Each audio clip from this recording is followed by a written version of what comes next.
probably seen scenes of terror and dramatic shots of fear like these, but what makes them terrifying?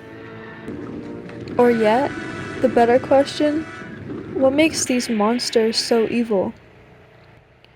A common trait you might see is the fact that these creatures wreaking havoc on these innocent citizens come from another planet.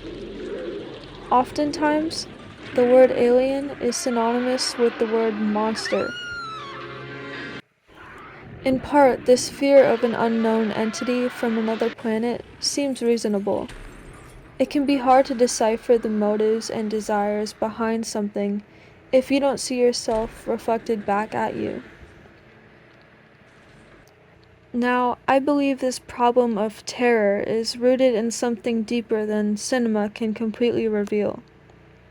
When you look at the treatment of people labeled as foreign, you begin to see patterns that have been replicated for centuries. Does this narrative change, however, when this monster is wearing lipstick?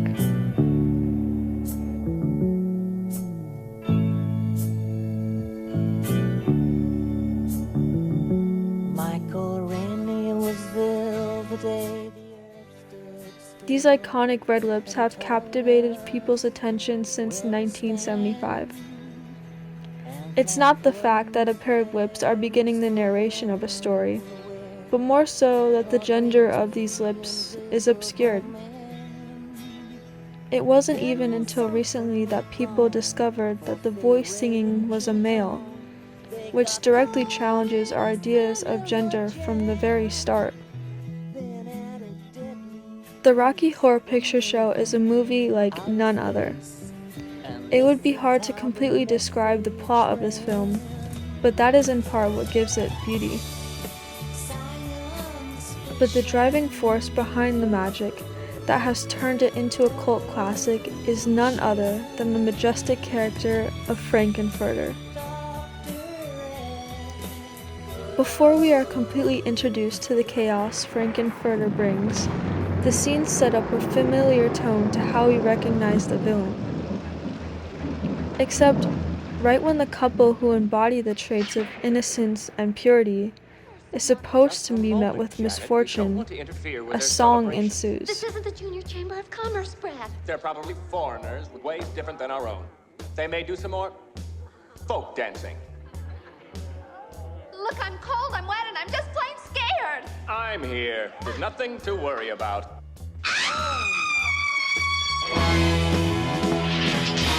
How'd you do, See, you've met my... Now, when we think back to movies like The Thing and Godzilla, we are used to this narrative of one-dimensional evilness.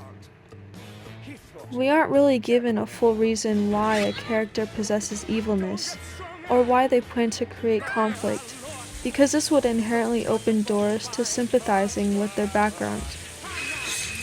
So we are left with ambiguities and a clear pathway with who to root for. But with Frank-N-Furter, everything is upside down and turned around. Literally. What we expect out of this unknown fear never happens. Instead, we are met with catchy tunes that we will find ourselves singing later. It's just a jump to the left. You look like you're both... So, why do we hold this expectation of evil?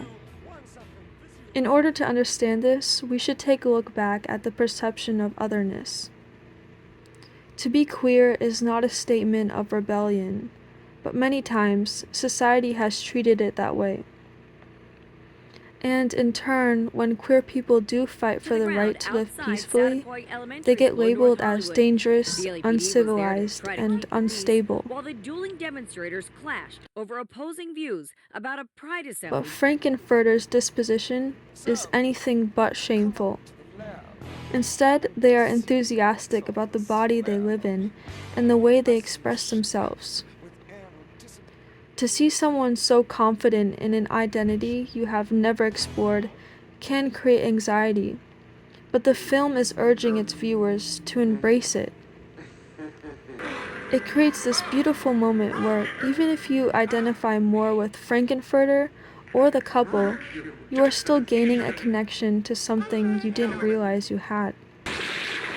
They both represent the complete opposite sides of a spectrum, yet are able to come together through many fabulous numbers.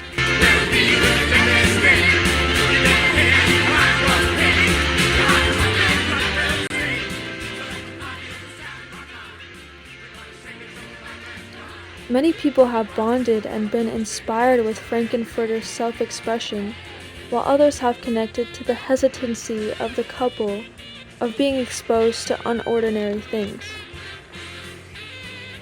In the end, we are able to see that the unexpected shouldn't determine our ways of thinking, but perhaps instead revise them. You never know when the next pair of bright red lips might come into your life, so let the science fiction take over and time warp.